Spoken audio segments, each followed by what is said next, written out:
Hello everyone, going to be breaking down two trade breakdowns for you today.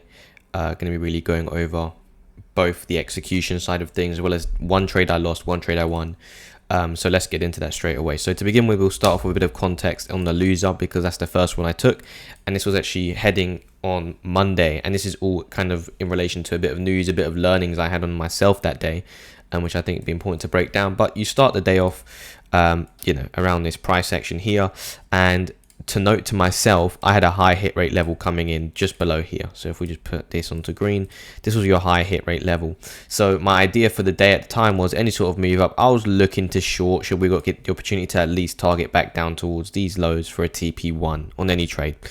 I ended up taking this trade here, right, to begin with.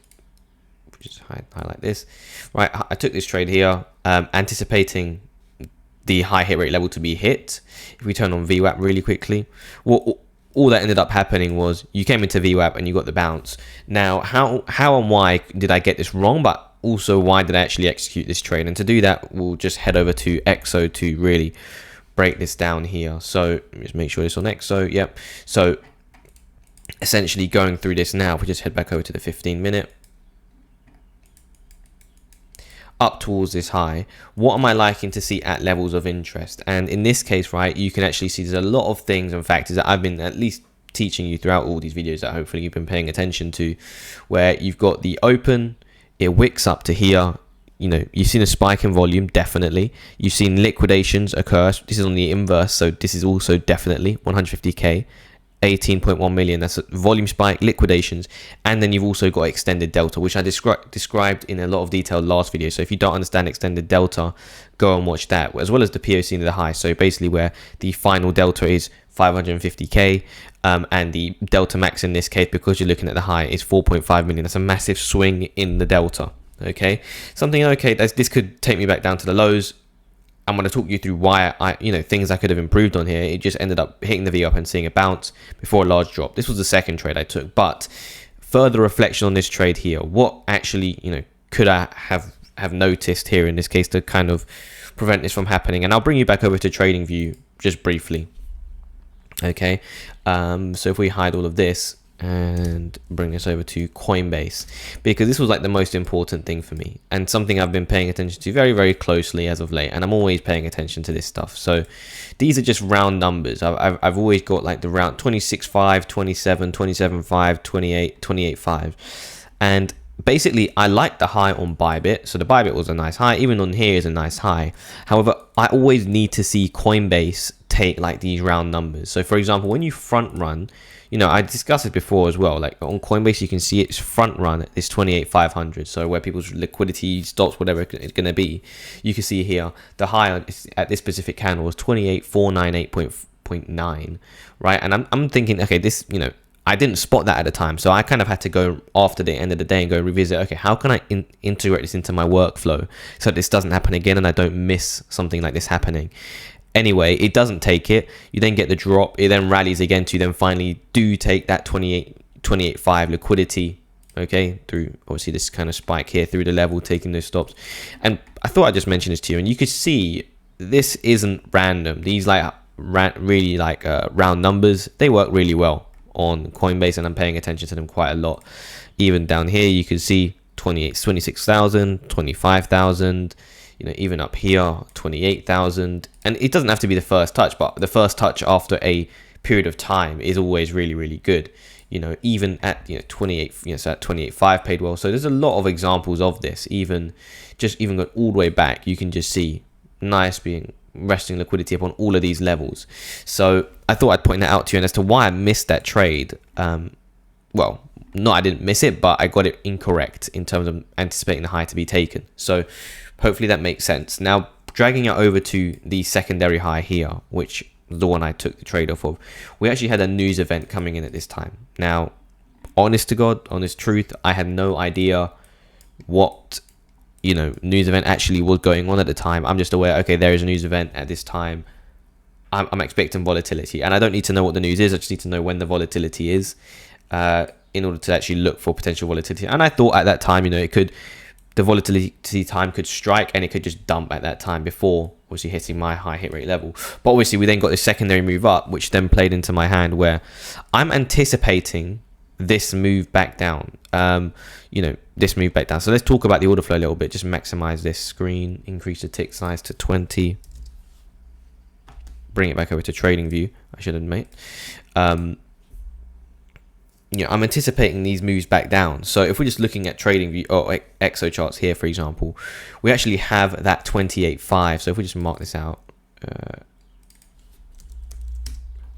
28,500, front run it obviously in the first occasion, okay? And then obviously if we're looking now at the second one, you obviously see this move up.